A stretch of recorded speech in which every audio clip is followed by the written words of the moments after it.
Go now to dryerbuzz.com and follow @dryerbuzz on Twitter, Instagram, and Facebook. It's all about the buzz.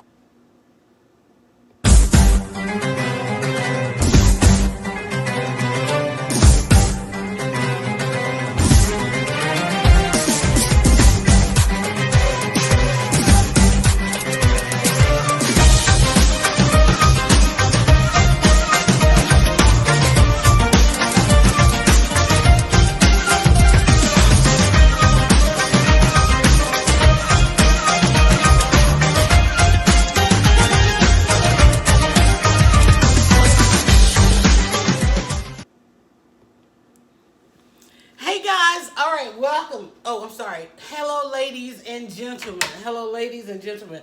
Cicely Tyson is out there slapping us all on the wrist. We're not guys. We are ladies and gentlemen.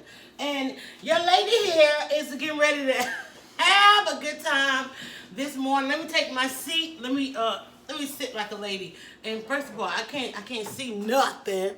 But just went live on a couple of platforms. And I'm probably gonna tweak that a little bit as I check and see where we landed. And we're going to talk about something. Y'all, I got to laughing so hard. We just finished How to Get Out of Bed, which is my daily podcast. And you guys hadn't seen me in a while. And I was like, you know what? I'm going to come in here and have some lunch and make some lemonade. And I was like, let me talk about a few things. Now, this seat over here, hold on. Let me bring y'all down a little bit. Because I am going to make some lemonade. But this is going to make a whole lot of noise until I get comfortable. What's up, Mr. Gnome? Mr. Gnome, you gonna hang out with me? Okay, Mr. Gnome's gonna hang out with me. Do I need to introduce myself? Because I don't do that a lot. I'm putting my Falcons shirt back on because I ain't break a sweat yesterday. Neither did they. But anyway, I promise you no shots fired. I'm gonna give you a full-on recipe to save the Atlanta Falcons. Now, I'm gonna give you a little bit of history. My name is Yolanda. Look at my kitchen. It's a whole lot of red and black going on up in here. And I'm not your best friend. Even my broom is red and black. I just love red and black. And everybody was like, well, you love all this red and black. You should be on the Falcons bandwagon. I was like, okay, roll that sucker out here. I'll get on. I got on it. I got all kind of fractures. I'm worse than Kevin Hart right now. I'm got splinters, bone splint. I got all kind of stuff trying to ride this Falcon bandwagon. Let me tell y'all, last year, and I kind of got on last year. I fell off quick. I drove my ass all the way from, and let me tell y'all, Alabama's like right there, over there. Over there's Alabama. I drove my tail all the way up the Flowery Branch, Forsyth freaking County, nearby, whatever that is. Lake Lanier, all that, talk about curses. We don't go that way. But I went, hung out up there, checking out these players whom we don't know. I didn't know. Last year, because my favorite barbecue man, first of all, shout out to Stan, my favorite barbecue man, is a diehard Falcon fans. He's one of those, all y'all got season tickets. I'm trying to figure out, like, when y'all get y'all hopes so high? Y'all been loving these Falcons. Hell, the Falcons and I are the same age. Count down to the birthday in, oh, shit. I got a birthday in like 10 days. Damn. Okay, but anyway, put your earphones on. We're going to have some fun. We're going to talk about the Falcons. The only way I can talk about the Atlanta Falcons is simply because I am an expert in branding. I know how to deal with backlash. I help you lash back. I mean, that's what I do. When backlash is coming at you, people ring my phone like, drivers, what on earth did we do? What you should have posted that. Let's fix it. I help you fix your social media. There's a book over here in the corner. It's called 27 Answers to Create Buzz. I will be signing copies and dropping them off to Arthur Blank, to Dan Quinn, and to the Atlanta Falcons, if they let me get close enough. Because I'm that blogger, I can't get close enough no more. Let me give y'all my history of the Atlanta Falcons, though. The only reason I even know that we still have a team is I have been blogging about this city for now. I'm trying my best, my darndest to make it to 2020. I've been trying to retire for 5 years. And 20, I was like, when I tried to retire 5 years ago, I was like, well, you're coming up, well, not 5 years ago, but Sweet 16 came up. And I was like, really, I was done with it. I was telling GoDaddy, dealing with customer service and all that hacking that went on. Because you remember, the Russians were trying to emulate black women, and they were like, there's a hella influential black woman down there in Atlanta. Let's hack her site. I'm like, GoDaddy, can y'all take care of that? No, we don't know what we're doing. We're going to screw your site up. They did, okay? And I'm like, what the hell with this? I got enough going on. I can't deal with this no more. I'm done. I'm that person. I'm always running around. I'm done. I said it to my daughter yesterday. She was like, okay. But anyway, I'm giving you a lot of information. I've been doing this a long time. So I want to help the Falcons out with some of the backlash, particularly those of you that are trying to fire Dan Quinn. Okay, one thing you will know is when I support somebody, not even when I support somebody, when I like somebody, I'm gonna give them the best I got. I'm gonna Dan Quinn. I'm gonna hook you up. Okay, let me tell you. First and foremost, my history with them is one. This is Atlanta. We came to the city at the same time. I was born here. I'm a native. Now, mind you, I haven't been able to support the sports teams in Atlanta because, frankly, y'all do the communities by which y'all exist, y'all do them wrong. Okay? Now, I ain't mad. I'm the one person you're going to find. I ain't mad about the churches because I'm like, they took them checks. Have y'all seen the New Friendship Baptist? Have y'all seen the New Friendship Church over there? Y'all weren't even going to the old one. I'm just saying. So, but have y'all seen the New Friendship Church? Okay, it's probably the only thing on that side of the street that don't look like it's a war zone right about now. Okay? I'm a little upset that there's something called AMB Drive and you reroute it MLK, but that's neither. Listen, I don't have the antidote for the curse. I can tell you where to go get one because like I said, I'm born in Atlanta. I don't have the antidote for the curse, but I can tell you how to fix a couple things. But first, I need to make sure somebody can see me. So my history of the Falcons is I am an Atlanta native. I was born in Atlanta. I was born the year the Falcons got here, okay? And I've seen people over the years have heartbreak after heartbreak in supporting this team. But still, each and every year, there is hope. There is hope. There's reason to have hope.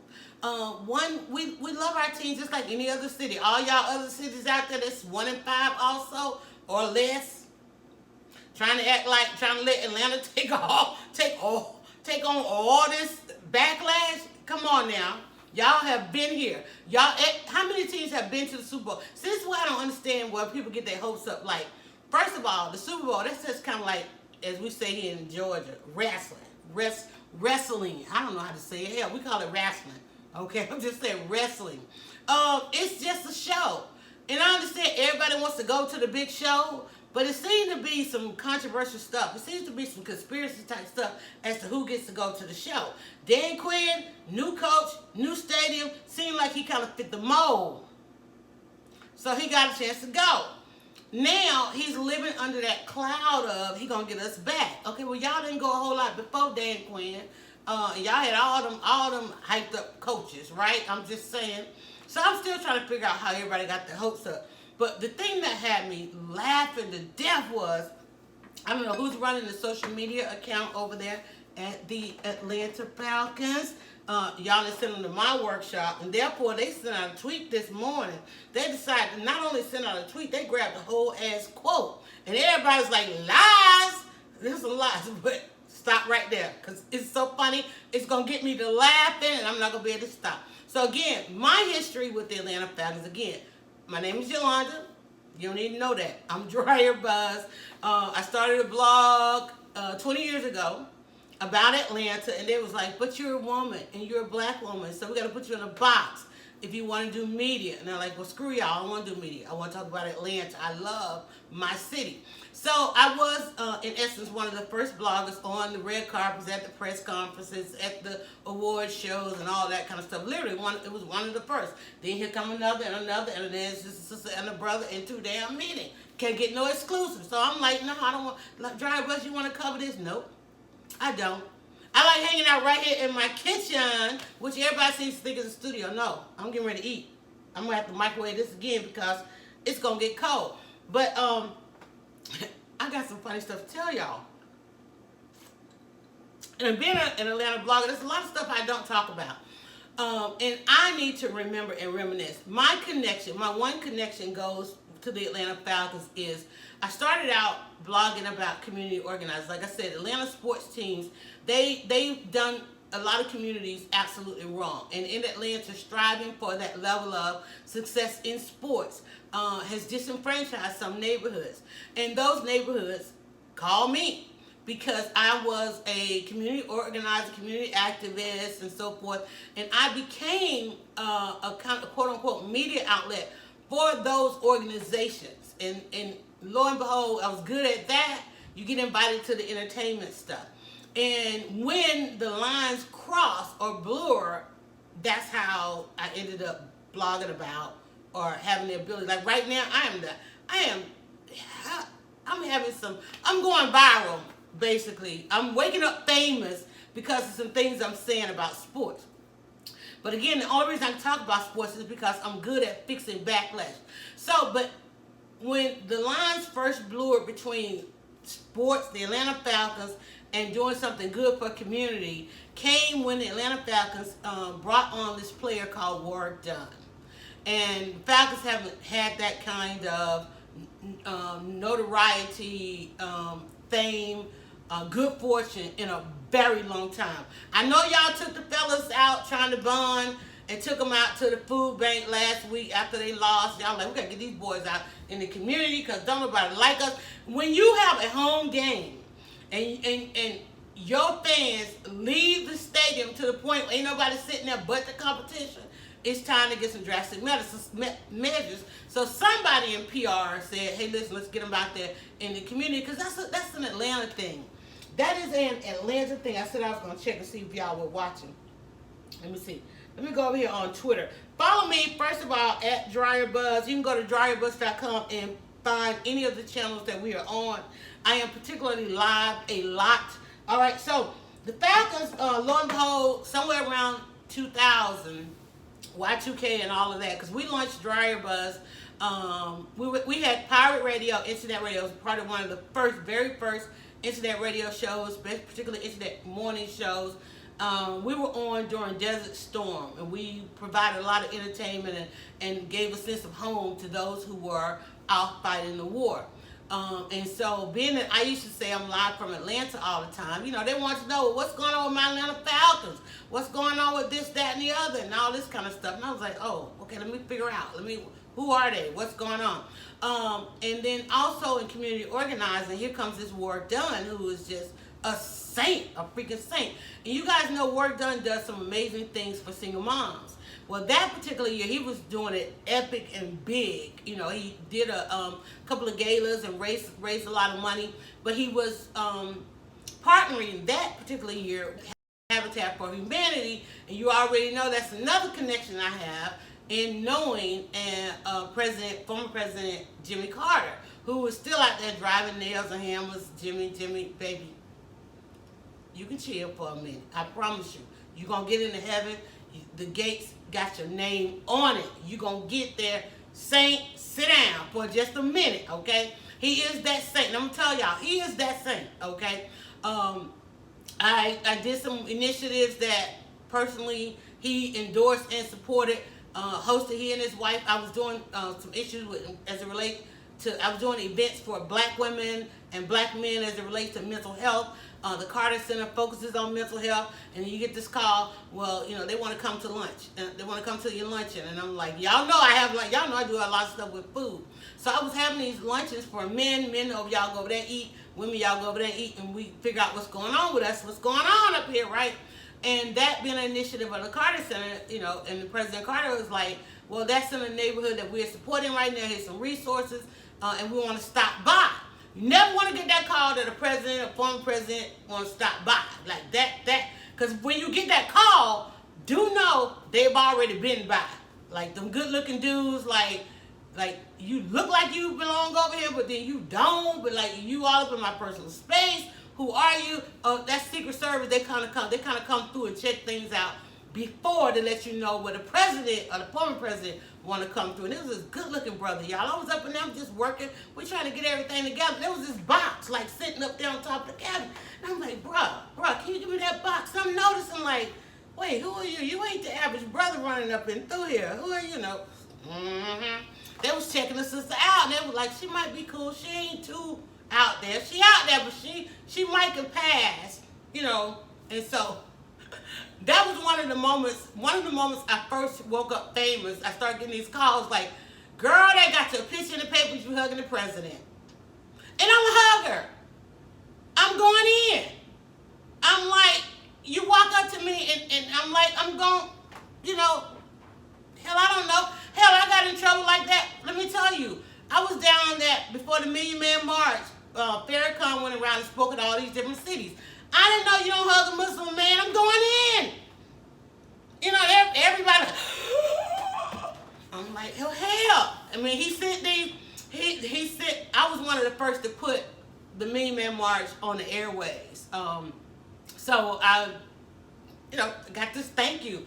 And there was like this horde of brothers like coming toward me. And I'm like, whoa, okay, this is one of the reasons I'm not a Muslim right now. And so I'm like, the brothers, they all in these suits, y'all know how I am. And so out there, y'all, that's a whole nother block. Stop, girl, come on, bring it back. But this is where I have been, y'all, I promise you. So, Falcons. Jimmy Carter, work done.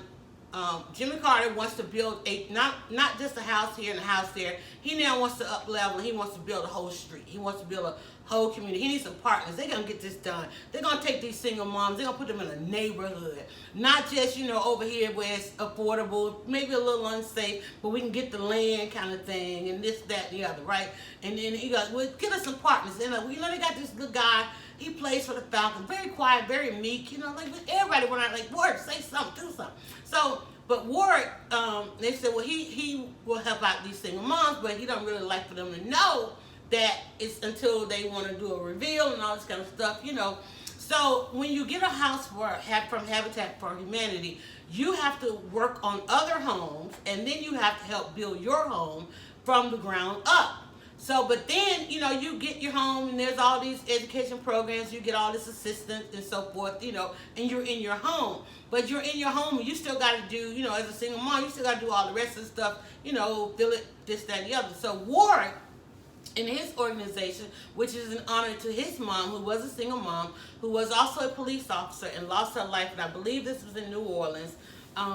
When he came to Atlanta, what he was doing in New Orleans, he decided to do it in Atlanta. He and the Carter organization partnered, and not only did Warwick do one, I want to say he almost did like 4, 5, 6, 7, 8, 9.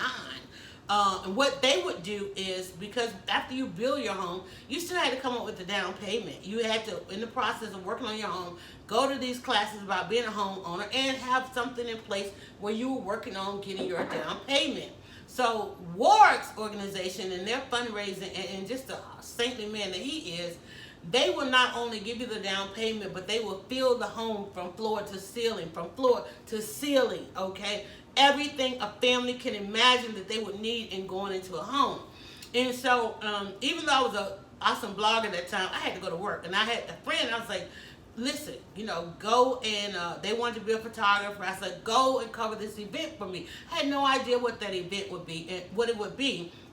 And when the pictures came back and you got a chance, he took all the pictures and covered this thing, got to hang out and shadow work done for the day and Jimmy Carter and all these things. And when the pictures came back and you saw the elation of all these moms as they were utterly surprised. They were given the keys to their home, then told they didn't have to pay their down payment, and then they had all this other assistance. And then to watch them through the videos and the pictures that we had, man, and I'm telling you, no, I don't have this anymore. Thank GoDaddy for that. But they would watching them open those doors, thinking they're going into these empty homes that they literally just finished building themselves, and open that door and it's filled with furniture. It's filled with the rugs. They had even he gave me the broom, the dustpan. They opened the cabinets. I don't want to open mine because mine is full of junk, but They opened the cabinets, and the cabinets were filled. I mean, like groceries, the fridge filled to the bottom, the freezer to the bottom, the pantries were filled, the linen, everything, decoration, everything. The homes, they came home. And that is what Atlanta Falcons, that's what Warrick Dunn brought to the Atlanta Falcons. That kind of giving is what he brought to Atlanta. And we hadn't seen that in a very long time, And it may still be out there going on, because I know there are a couple of brothers, because I know a lot of PR people that repped a lot of the Falcons, and I remember when I did that story on Warrick, they were like, hey, well, he has an organization, he has a foundation, he has this, that, and the other. So I would always block that. And they used to get mad because I would never come to the game. Like, I got personal space issues. I ain't coming to no game. And I would meet all of these as a blogger. I would meet all these athletes. Like, I'm standing there talking to a guy, he's 9 feet tall. And we're just talking. I'm asking him about his organization. He's like, do you know what I do? And I'm like, no, what do you do? He played for the Hawks. And I'm like, well, hell, they ain't winning these.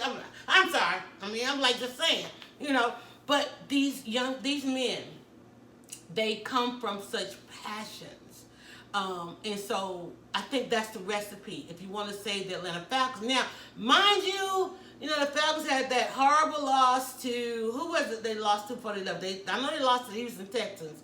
Who was it they lost to before they left? They went on the road trip. Oh my God. It was a blue team because all of a sudden the stand turned blue. But anyway, before they went on the road trip, they went to the food bank and they packed, there was this goal that week to pack 1 million meals. They did that. They went to some company, somebody's CEO, Matt Ryan went over there to hang out. Some